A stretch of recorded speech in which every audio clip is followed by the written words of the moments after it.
Perkenalkan, nama lengkap saya Frilin Tindra Mungana. Di sini saya akan menjelaskan 33 strategi sederhana mengajar seperti di Finlandia.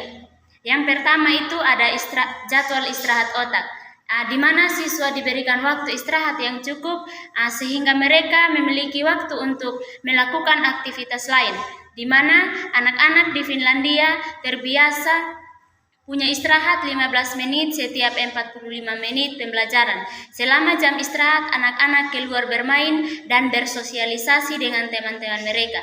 Istirahat ini biasanya dilakukan dengan aktivitas fisik ringan seperti berjalan di luar kelas. Hasilnya siswa lebih fokus saat kembali ke kelas dan mengalami peningkatan daya serap terhadap materi pelajaran. Yang kedua itu belajar sambil bergerak. Di Finlandia, pembelajaran tidak selalu dilakukan dengan duduk, namun siswa juga didorong untuk aktif bergerak. Timothy De Walker yang terinspirasi dari sistem pendidikan Finlandia, sistem bergerak saat belajar lebih fokus dan mudah menyerap informasi dan lebih bahagia dibandingkan hanya duduk diam dalam waktu yang lama. Ketiga itu receh sepulang sekolah. Sepulang sekolah, siswa tidak diberikan tugas berlebihan agar memiliki waktu istirahat untuk melakukan aktivitas lain. Nah, setelah seharian penuh belajar di sekolah, anak-anak dan juga guru membutuhkan waktu untuk istirahat dan memulihkan energi mental dan fisik mereka. Bukan langsung tenggelam dalam tugas atau les tambahan. Yang keempat, menyederhanakan ruang kelas. Di mana ruang kelas didesain agar nyaman dan tidak terlalu penuh dengan dekorasi yang mengganggu siswa. Di sini Timothy De Walker mengatakan dengan menyederhanakan ruang kelas dapat mengurangi kekacauan visual benda-benda yang tidak perlu di ruang kelas. Tujuannya adalah untuk menciptakan suasana yang lebih bersih, tenang, dan mendukung fokus belajar siswa. Yang kelima, menghirup udara segar. Aktivitas di luar ruangan dianggap penting untuk kesehatan fisik dan mental siswa. Nah, dengan mengajak siswa untuk keluar dari kelas dan menghabiskan waktu di luar ruangan, baik untuk belajar maupun sekedar beristirahat, agar mereka bisa mendapatkan udara bersih, sinar matahari, dan perubahan suasana. Yang keenam, masuk ke alam liar, di mana siswa sering dibawa ke alam untuk belajar dan meningkatkan kreativitas mereka. Alam juga dapat membantu anak-anak belajar membangun kepercayaan diri mereka dan mengurangi gejala gangguan hiperaktif. Akibat kurangnya perhatian, guru dapat membantu anak-anak untuk fokus. Yang ketujuh, menjaga kedamaian. Dengan menciptakan lingkungan kelas yang tenang dan kondusif untuk belajar, penghargaan terhadap kedamaian adalah sesuatu yang dibuktikan dalam bahasa Finlandia. Kedamaian di sauna, kedamaian saat makan, dan kedamaian Natal. Yang kedelapan, merekrut tim kesejahteraan. Nah, ini menjadi salah satu cara mendukung kesehatan mental dan emosional siswa.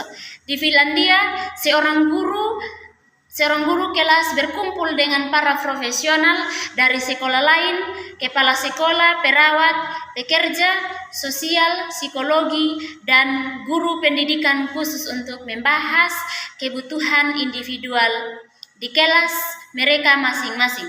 Yang kesembilan, mengenal setiap anak. Nah, di mana guru harus berusaha memahami karakter dan kebutuhan setiap siswa. Praktik sederhana yang digunakan di Finlandia yaitu mengajak murid-murid makan siang bersama secara teratur dan melaksanakan kunjungan rumah. Nah, ini adalah beberapa cara untuk memperdalam hubungan antara guru dan murid. Yang ke-10, bermain dengan murid-murid.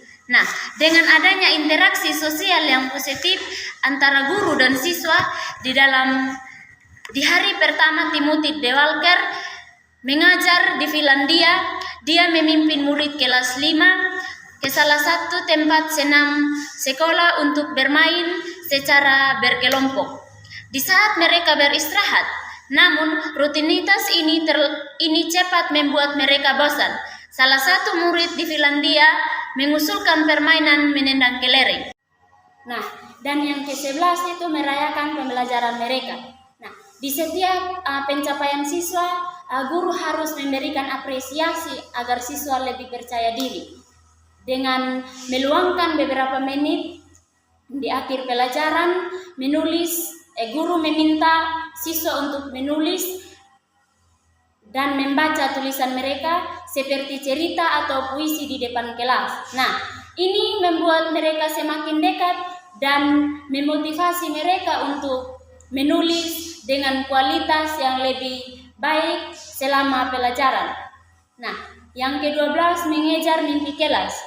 Agar tujuan dan impian yang ingin dicapai oleh siswa dalam proses belajar, mimpi kelas bisa menjadi sebesar apapun yang dikehendaki guru dan murid. Namun, hal yang paling penting untuk diingat adalah bahwa itu harus dibagi dengan semua. Nah, dan yang ke-13 itu menghapus perisikan atau bullying. Di mana sekolah harus memiliki sistem yang tegas untuk mencegah dan mengatasi perisikan dan bullying.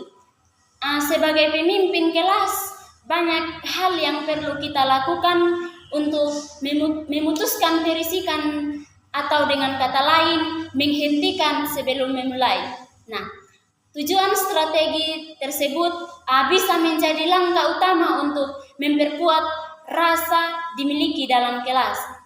Nah, dan yang ke-14 itu berkawan. Di sini siswa diajarkan pentingnya membangun hubungan sosial yang baik.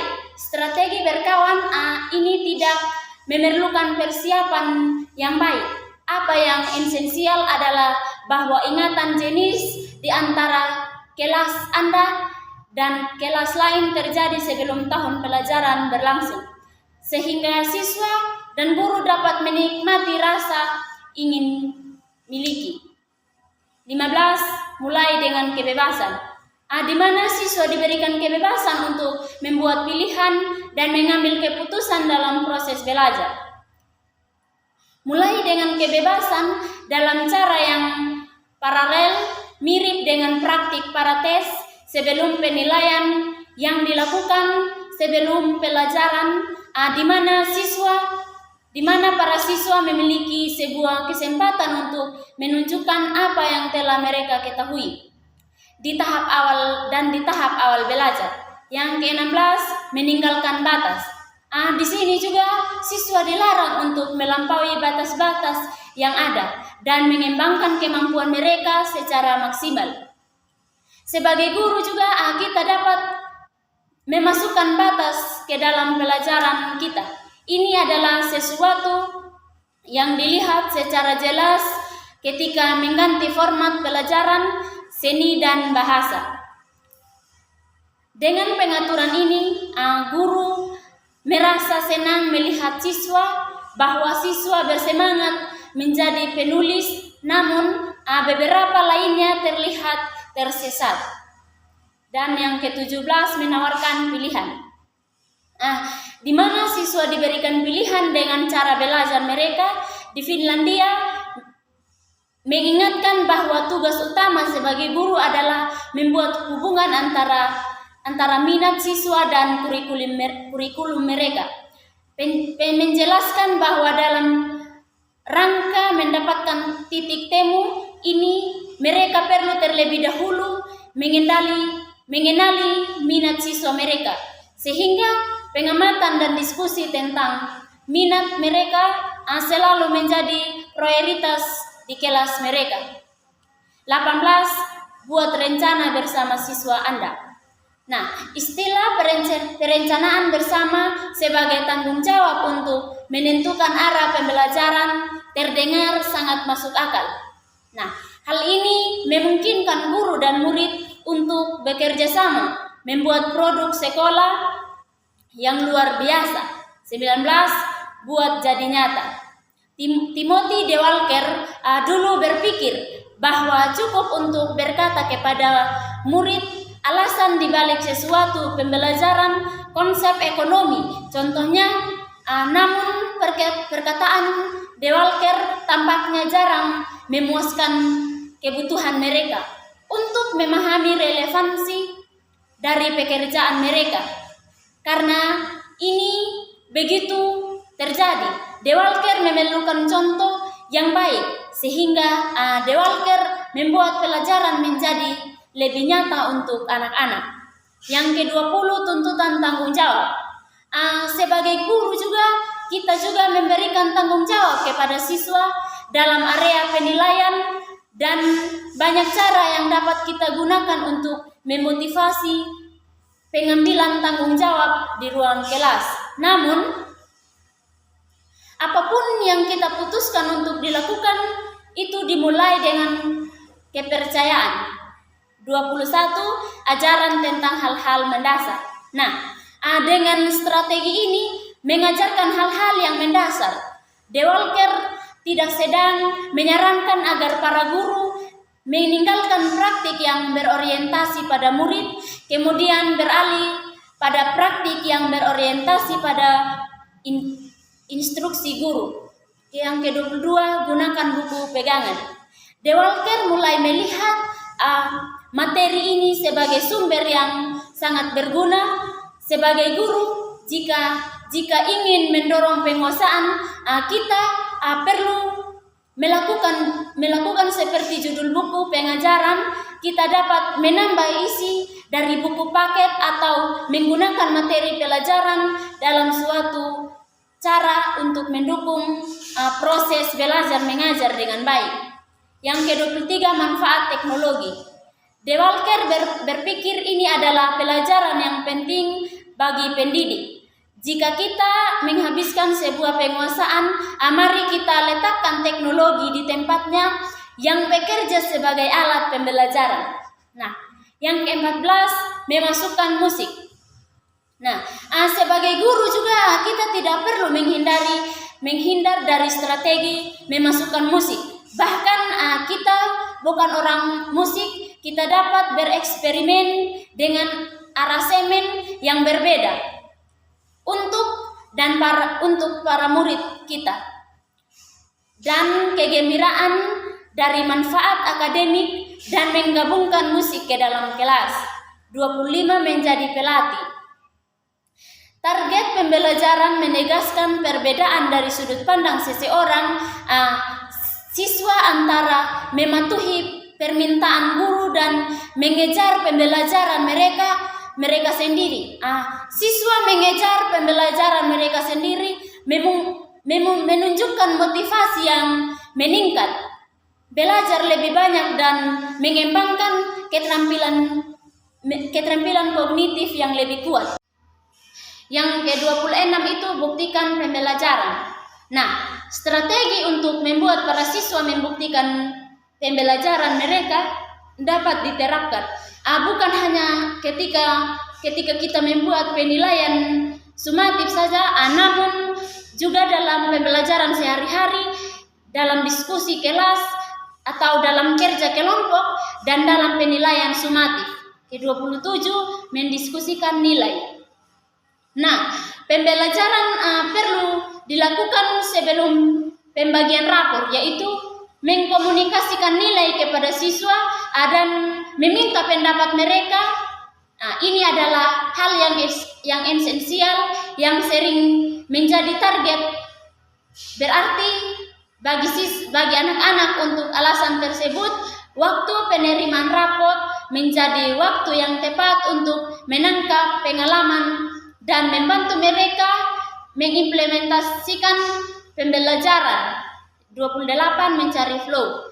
Jika kita menginginkan setiap orang di ruangan kelas kita mencapai flow, minimal yang jelas kentara sangat diperlukan dengan menyusun suatu daftar pendek peraturan bersama siswa. Nah, ini dapat membantu mencapai flow. 29, berkulit tebal. Secara khusus, berkulit tebal berarti mengambil nafas dalam-dalam ketika menerima surat. Panjang berduri dari orang tua yang kecewa dan biarkan hal itu jika Anda sudah menghadapinya. 3. Kolaborasi lewat kopi. Strategi ini menekankan bagaimana guru dapat membangun kerjasama dengan kawan guru lainnya dengan cara yang lebih santai. 31. Menyambut para ahli. Sekolah mengundang profesional dari berbagai bidang pendidikan untuk berbagi pengetahuan dan pengalaman mereka. 32. Melepaskan diri untuk berlibur, yaitu memberikan kesempatan kepada guru dan murid untuk berlibur dan mengisi kembali energi yang terkuras. Nah, strategi ini menekankan pentingnya melepaskan diri untuk berlibur, untuk menjadi lebih aktif secara fisik, lebih menghargai alam, lebih banyak istirahat, dan lebih memiliki banyak waktu untuk bersama keluarga dan teman-teman. Dalam 33, yaitu jangan lupa bahagia. Kesejahteraan siswa dan nilai tes standar secara tidak langsung didorong oleh kurikulum kebahagiaan.